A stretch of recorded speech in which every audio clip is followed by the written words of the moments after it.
한류와 함께 우리 한식의 위상도 날로 높아지고 있는 것 같습니다. 미국에서는 첫 미슐랭 3스타 한식당이 탄생했고요.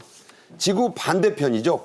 아르헨티나에서는 김치의 날이 국가기념일로 지정됐습니다. 세계 두 번째 국가기념일인 김치의 날인데요. 먼저 영상 보겠습니다.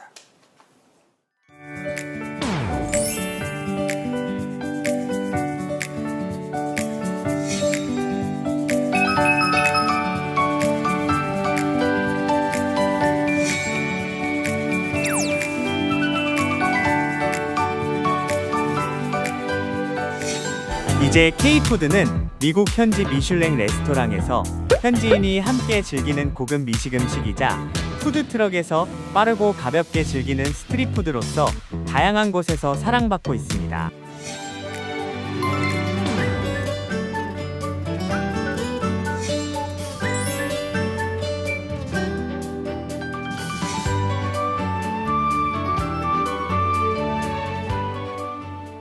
네, 정말 색감도 아주 화려하군요. 이번 주제에는 하재근 문화평론가도 함께 하시겠습니다. 안녕하십니까? 안녕하세요. 네. 자, 영어로는 미쉐린, 프랑스 말로 미슐랭입니다. 원래는 타이어 회사 이름이죠. 차 타고 다니면서 찾아가 보라는 맛집 목록에서 유래된 게 바로 이 미쉐린 가이드입니다.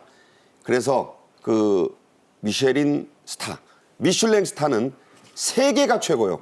이거를 5개 뭐 하는 분들이 있는데 그거 아닙니다. 1, 2, 3밖에 없어요. 자, 미국 최초의 미슐랭 3스타 한식당이 탄생했다. 대단한 뉴스죠? 그렇습니다. 임정식 셰프가 운영하는 그 정식당, 서울에도 있거든요. 그 정식당의 뉴욕점이 미국에 있는 한식당 중에서 최초로 미슐랭 별 셋을 받은 거예요. 엄청 어렵잖아요. 근데 이게 미슐랭 별 셋이라는 게 미국 전체를 통틀어서 총 14개밖에 없는 겁니다. 미국 전체를 통틀어서 뉴욕에는 5개밖에 없는데 네. 그 5개 중에 한 곳이 바로 정식당이 된 거예요. 오. 그리고 정식당의 서울 본점도 미슐랭 별 2개 받았거든요. 서울 본점도 2개인데. 네, 본점은 2개, 미국 지점이 3개를 이번에 받은 것이고 그 미슐랭 평가원에서 뭐라고 그랬냐면 이곳의 정식당의 음식이 극도로 정교한 텍스처의 조화, 유쾌한 요소까지 있다. 이렇게 얘기를 했습니다. 정말로 먹어보고 싶은 그런 식당인데요. 자, 이 미슐랭 평가원들은 첩보요원, 더 쉽게 말하면 스파이처럼 은밀하게 가서요. 아주 객관적인 평가를 하는 것으로 정평이 나 있습니다. 자, 미슐랭 3스타 어느 정도 의미를 갖는 건가요? 그 이제 별마다 의미가 있는데요. 별 하나는 요리가 훌륭하다. 별 둘은 요리가 훌륭해서 멀리 여행할 만한 가치가 있다. 아, 멀리 가서도 먹을 가치가 있다. 가서 먹을 만한. 별 셋은 요리가 매우 훌륭해서 특별한 여행을 떠날 만한 가치가 있다. 아, 그러니까 비행기 값 들여서라도 가볼 만하다. 불원천리 갈 만하다. 그러니까 그 음식당의 음식 자체가 거의 웬만한 관광 명소 수준이다. 그거 하나를 목적으로 여행을 갈 만하다라고 하는 것이고 여기가 평가가 10년 이상의 요식업에 종사한 전문가들이 평가를 한다고 하는데 식당의 서비스 분위기 이거는 제외하고 음식만 평가한다고 합니다. 그리고 자기 개인 취향도 배제해야 된다. 개인 취향 배제하고 5대 평가 기준이 있는데 재료, 풍미, 창의성, 일관성, 합당한 가치 요 기준으로 평가해서 별을 매긴다고 합니다. 얼마 전에 뭐 유명한 그 요리 경연 예능 흑백 요리사에도 나왔지만 그때 나온 그 심사위원도 미슐랭 스타였죠. 그렇습니다. 별 셋은 아니었는데 어쨌든 한국에서 미슐랭 스타 하나만 받아도 엄청난 화제가 되고 손님들이 구름처럼 모이는데 별 셋을 받았다는 거 정말 엄청난 사건입니다. 네, 그렇군요. 자, 이 뉴욕 정식당의 인기 메뉴는 뭔지 뭐 가서 먹을 수는 없지만 궁금해지죠. 자, 어떤 것들입니까? 미슐랭 정신의 문어 고추장 아이올리라는 게 있는데요. 문어 고추장 아이올리. 이게 질감하고 그다음에 구운 향신료의 조화가 기가 막히게 됩니다. 이 아이올리는 뭐냐면 마늘에 올리하고 기름에 이게 합성어거든요. 아, 저건가요? 네. 저건 아니고요. 다른 거. 저거는 이제 디저트 쪽으로 가고요. 그다음에 이제 요게 뭐냐면 블란서식 마요네즈라고 보시면 되는데 불란서식 마요네즈다. 네, 그거를 딱 하면 되고 지금 나오는 거는 도라르방 디저트입니다. 저게 돌 같은 질감을 주면서도 초콜릿 크럼블로 해서 잘 맛있게 먹을 수 뭔 있는 부분. 작품 같아요. 그러니까 유쾌한 감각이라는 표현을 썼어요. 그리고 창조적인 그런 스타일이라고 했을 때 보면 지금 나오는 게 이제 문어 아이올리. 예. 아. 그래서 저 빨간색이 그냥 문어 다리 하나 한 것 같은데. 근데 얼마나 부드러운지 모르고요. 저 그 빨간색 뭐 옆에 있는 장이 그게 아이올리입니다. 그래서 네. 거기 이 마요네즈라고 하는 부분들인데 보시면 이 미슐랭 완스타를 타면요 평생 매출이 보장이 되는 거거든요. 아. 그다음에 2와 3을 받으면 뭐냐면은 세계 장인의 반열에 올라가는데 이거 받은 사람이 전 세계에 몇 프로냐? 식당을 하시는 분 뭐 이런 셰프들 중에 1%밖에 안 되거든요. 100명 중에 하나다. 하나입니다. 그렇기 그것도 때문에 명인들 중에 하나. 그렇습니다. 네. 그래서 한국의 어떤 맛도 내면서 이런 이 미슐랭 3스타, 1스타에 다 들어갈 수 있는 그런 어떤 실력과 이런 전체 토탈 익스피리언스를 가져다 줄 수 있는 정식당 한번 진짜 꼭 가보고 싶습니다. 값은 엄청 비싸다는 것은 감안하셔야 돼요. 네. 한편 우리나라에서 오직 닭꼬치 하나만으로 미슐랭 목록에 오른 식당이 있다고요? 네, 국내 닭꼬치 전문점 야키토리 묵이라고 하는 데가 있는데 네. 거기서 5년 연속 미슐랭 스타를 받은 거예요. 일본말 같기도 한데 야키토리 묵이군요. 그렇습니다. 야키토리 이제 일본 말이고 묵은 그 운영하시는 분 이름에서 따서 그렇게 한 건데 여기가 뭐 이 캐비어, 트러플, 송이버섯 이런 고급 재료를 하나도 쓰지 않고 토종닭 한국의 토종닭만을 써서 그 토종닭 구이를 한 거죠 말하자면. 보기에는 뭐 치킨 같은데. 그러니까 네. 토종닭 꼬치구이 그렇게 해가지고 그걸로 지금 5년 연속 미슐랭 스타를 받은 건데 여기에서 하는 얘기가 뭐냐면 우리나라 토종닭이 구웠을 때 진짜 맛있다. 전 토종닭 백숙밖에 못 먹어봤는데 토종닭이 일반 육개에 비해서 기름의 풍미가 훌륭하다고 합니다. 그래서 껍질을 바삭하게 구우면 껍질에서 맛이 막 터져 나오고 육향이 굉장히 좋다고 합니다. 자, 저건 뭐 말로만 들어서는 모르겠는데 육향이 터져 나온다. 정말 궁금하군요. 이 야키토리 묵의 김병묵 셰프는 토종닭의 매력을 강조하면서 정부에 좀 육성 정책이 필요하다 이런 말을 했네요. 그렇습니다. 우리나라가 별명이 치킨 공화국 아닙니까? 그렇죠. 근데 치킨 공화국에서 우리 원조인 토종닭이 지금 매년 이것들이 수요와 그다음에 생산이 지금 줄고 있습니다. 2019년 대비해서 2023년도에는 26%나 줄고 있는데요. 이게 왜 그러냐면 토종닭 지금 뭐 계속 나오지만 토종닭이 굉장히 뭐 어떤 표현으로 보면 질기거든요. 네. 질긴데 그 질감이 너무나 좋은 건데 이러다 보니까 이 일반 육개와는 다르게 이것들이 전체 털만 뺀 상태에서 돌아다닙니다. 그리고 지금 육개를 하는 공장들을 가보시면 알겠지만 완전히 기계로 전 자동화가 돼 있어요.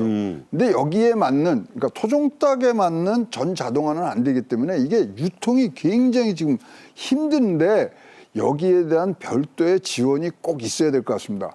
토종닭 한 번 맛보면요 진짜 잊어버릴 수 없습니다. 진짜 네. 안 먹어본 사람 있어도 한 번만 먹어본 사람은 없는 그 질감을 여러분들이 한번 느껴보시려면 토종닭이 더 많이 나와야 됩니다. 네. 자, 음식의 올림픽 같은 거예요. 이 미슐랭 가이드는 단순한 영광 이상입니다.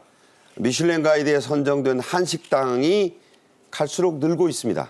우리 정부도 K푸드의 진흥을 위해 노력을 하고 있죠. 예, 정부가 지금 계속해서 노력을 하고 있고 미슐랭에서 별을 받은 한식당이 2010년까지만 해도 하나도 없었거든요. 하나도 없었다가 0. 예, 0이었다가 2023년에 31개가 됐는데 2024년에 44개. 1년 사이에 50여 개가 지금 는 거예요. 그렇군요. 이럴 정도로 폭발적으로 느는 데는 우리 K푸드에 대한 관심과 더불어서 정부의 노력도 있는 것이고 지금 농축식품부에서 2027년까지 한식 시장을 300조 원 규모로 키울 것이다. 300조입니다. 그렇게 이제 목표를 밝히면서 2027년까지 미슐랭 스타급 한식당을 100개까지 만드는 것이 목표다. 저 정도면 뭐 우리가 음식 수출로 돈 벌겠어요. 그렇습니다. 그걸 목표로 해서 지금 한참 막 홍보 활동이라든가 육성 사업 이런 것들을 진행하고 있습니다. 네.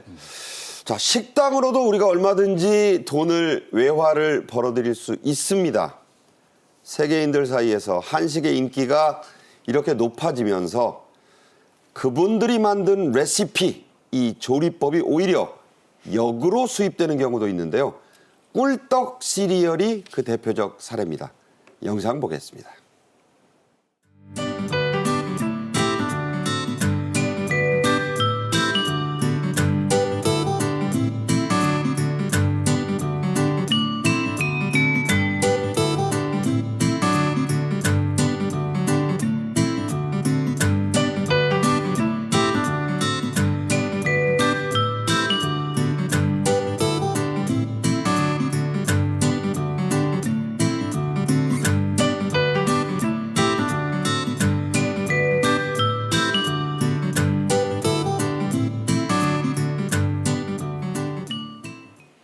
네, 보신 대로 여러분들도 가위하고 꿀떡하고 우유 있으면 만들 수가 있어요. 그러니까 어렵지 않습니다. 자, 외국인들이 우리나라에 와서 콘치즈, 이 옥수수 치즈를 보고 감탄을 하거든요. 이 꿀떡 레시피를 보고는 우리나라 사람들이 놀라고 있다고요? 예, 그러니까 외국인들이 한식을 자기들 식대로 막 새로운 그 조리법을 만들어내는 거예요. 그래서 꿀떡도 우리 꿀떡 뭐 이런 뷔페라든가 행사장 가면 흔히 볼 수 있는 건데 한국 사람은 떡을 우유에 말아먹는 건 상상을 못했었죠. 그렇죠. 근데 외국인들은 시리얼이 워낙 익숙하니까 떡도 우유에 말아먹어볼까 하고 말아먹었다는 거예요. 근데 굉장히 맛있다고 합니다. 그래서 외국인들이 지금 한글을 아는 외국인들이 뭐 간단한데 곡물 시리얼보다 든든하다. 오. 맛있어요. 따봉 이렇게 뭐. 저건 한국어 우리가 말하는 생각하기 힘든 그런 레시피예요. 그렇죠. 우리가 떡을 우유에 말아먹는다는 상상을 하기가 어려운데 또 맛있다고 합니다. 자, 저 표현이 맛있어요. 저게 일부러 그런 게 아니라 이 외국인 분들의 발음이에요. 그래서 외국인 분들이 한글을 아는 사람들이 저런 식으로 지금 반응을 한다는 거고 저 조리법이 한국으로 역수입되고 있다는 겁니다. 또 최근에 또 외국에서 회오리 오리 소박이라는 것도 나왔다고 하는데 회오리, 오리, 소박이. 오리 소박이가 저렇게 오이를 썰어서 안에 소를 넣는 게 오이 아, 소박이잖아요. 오이인데 저게 무슨 이게 회오리네요. 네, 그러니까 소를 넣는 방식은 똑같은데 오이를 써는 방식이 회오리 감자 써는 방식으로 그렇게 썰어서 저 서양식의 오이 소박이가 탄생했다고 합니다. 조회수가 무려 3억 1천만을 넘어섰다고 하니까요. 저도 한번 보고 싶습니다. 우리 한식을 자신들만의 방법으로 해석하는 것뿐 아니고요.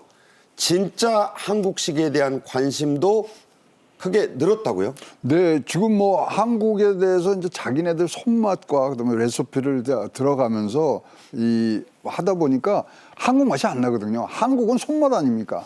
그러다 보니까 사실 우리가 경험한 게 뭐냐면 김치를 하고 중국에 가서 자기네들이 파오차이라고 그러고 라빠이차이라고 신치라고 하는 부분들이 네. 있어서 이것은 전통 한국식이다. 네. 제 개인적인 건요. 미국에 여행을 갔는데 일식당에 갔어요. 그랬더니 거기에 이 초밥을 만드시는 분이 이 라틴계입니다. 아. 그러다 보니까 과연 이게 일본식이 나오느냐. 그렇죠. 이런 것들이 뭐 사실은 걱정이 됐던 건데요. 일본이 이것에 대해서는 우리보다 조금 한 발 앞서 나가고 있습니다. 뭐냐면 외국에 있는 한국 전통, 그러니까 자기 자국의 전통 음식점에 대해서 나라에서 이거를 정해줍니다.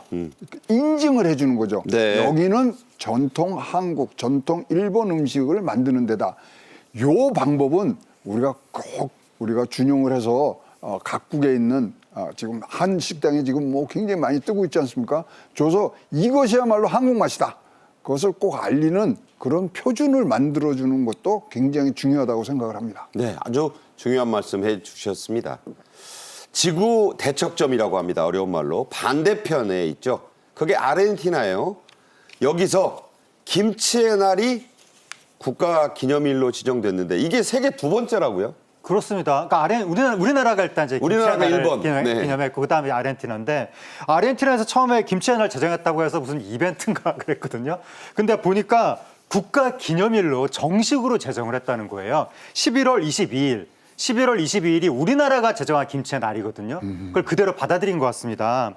아르헨티나 국회에서 찬성 171표, 반대 2표, 기권 6표. 무슨 뭐 우리도 많이 봤던 그런 표결을 했네요. 그렇습니다. 압도적으로 그렇게 찬성표가 나와서 정식 법령 아르헨티나 법 27,770호 법령으로 제정이 된 거예요. 오. 지금 국가기념일로. 그래서 이렇게 국가기념일을 제정한 이유가 뭐냐면 한국 이민자 사회의 문화적 공헌에 보답한다.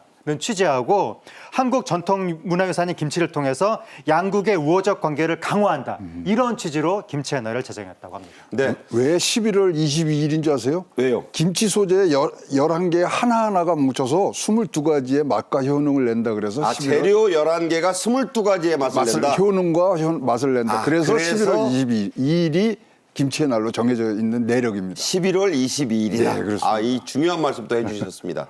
자, 김치는요, 요즘 유럽의 TV 예능 프로에도 자주 등장한다고요? 네, 이 뭐 김치라는 지금 나올 수밖에 없는 상황이고요. 이게 발효식품으로 전 세계적으로 선풍적으로 가고 있거든요. 그래서 김치 맛을 아는 자와 김치 맛을 모르는 자 이것이 굉장히 구분이 되고 있고요. 그러다 보니까 지금 김치 이것에 진짜인지 아닌지 감별하시는 분부터 한국의 손맛이 무언가에 대한 연구까지 계속 나왔는데요. 지금 뭐 이 발효식품으로 건강식품으로 알니까 밥이 안 나오는데도 김치만 먼저 먹고 있는 거예요. 그런 서양인이 있다면서요? 그렇습니다. 근데 우리나라는 또 문화가 반찬을 그대로 주잖아요. 그거 뭐 무제한 주지 않습니까? 그러다 보니까 한국에 와서 반찬 뭐 3번, 4번 김치는 갖다 달라는 대로 주지 않습니까? 맛이 있는 발효식품, 건강식품으로 자리 잡고 있습니다. 네. 자, 그렇다 보니 한식의 인기가 이렇게 세계적으로 커지니까 가짜 한식당들이 여기저기 등장해서 논란이 되고 있다고요. 예, 지금 예를 들어서 프랑스 파리 번화가에 한식당들이 막 등장을 했는데 그게 한국 사람들이 아니라 중국계 사람들이 운영을 한다. 또 중국입니까? 그렇습니다. 네. 거기 가보면 뭐 이상한 한글들이 막 이제 인테리어가 돼 있다고 합니다. 예를 들어서 지금 저렇게 뭐 나오는데 마치 한식인 메뉴판이네요? 것처럼 뭐 비빔냉면, 물냉면 이렇게 마치 한식인 것처럼 장사를 하지만 막상 시켜보면 맛이 한국 음식 맛이 아니라 꼭 중국 음식 같은 탕수육 맛이 나나요? 뭐 그런 예를 들어서 소 불고기에 우리식 고추장 양념 이런 게 들어간 게 아니라 고추 기름 이런 게 들어간다든지 국수 한국식 국수라고 파는데 먹어보면 꼭 중국의 탄탄면 같다든지 야. 이런 식의 국적불명의 음식을 판다고 하는 겁니다. 네. 그래서 저 안에는 또 한글로만 인테리어가 돼 있는데 뭐 동해 님부선 와주셔서 감 이런 식의 어설픈 한글들. 어설픈 게 아니라 그냥 말이 안 되는 거죠. 말이 안 되기도 하고 그런 것들이 막 걸려 있다고 하는데 방금에 일본이 그 나라에서 인증마크 부여했었다고 옛날에 말씀하셨잖아요. 이렇게 막 그 혼란스러운 상황이기 때문에 우리나라도 한식당 인증마크 이 제도를 운영해야 되는 것이 아니냐 그런 얘기가 나오고 있습니다. 참 중국 사람들 베끼기는 세계적입니다. 자, 올바른 한식을 알리기 위해 해외에 있는 한식당에 대한 우리 정부 당국 차원의 적절한 조치가 필요하다는 목소리가 높습니다. 호주에서요, 잡채 밀키트가 현지인들에게도 인기를 끌고 있다고요? 네, 그렇습니다. 근데 잡채 밀키트가요, 상온에서 보관을 할 수 있는 겁니다. 아. 그러니까 바로 2분간 뭐 렌지에다만 돌리면 되는 부분들이 있기 때문에 이것은 진짜로 외국인들에게 금방 다가갈 수 있는 부분들이 있거든요. 그래서 이러한 부분들이 사실 편리함과 그리고 한국 이 K푸드에 대한 호기심을 동시에 만족을 시킬 수 있는 부분들이 있어서 이 부분들은 굉장히 좋은 방향으로 나가고 있다고 보여집니다. 자, 끝으로요, 아시아에서 제일 가는 레스토랑을 뽑는 행사가 올해에 이어 내년에도 서울시에서 열립니다. 자, 2년 연속 서울에서 하는 이유가 있어요? 좀 특별한 것 같은데 여기가 아시아 50 베스트 레스토랑이라는 행사인데 이게 무슨 근본 없는 행사가 아니라 미슐랭과 더불어서 세계 양대 음식 가이드가 월드 50 베스트 레스토랑이거든요. 거기에 아시아판 행사인 거예요. 유명한 행사고 아시아 주요 도시를 이렇게 돌아다니면서 이제 행사를 하는 건데 우리나라에서 올해하고 내년 2년 연속으로 하는 겁니다. 그러니까 이것은 그만큼 한국 음식이 지금 주목받고 있다라고 하는 것이고 또 하나가 이 행사를 개최하기 위해서 지금 농림축산식품부하고 서울시가 그만큼 열심히 노력을 해왔던 것 같습니다.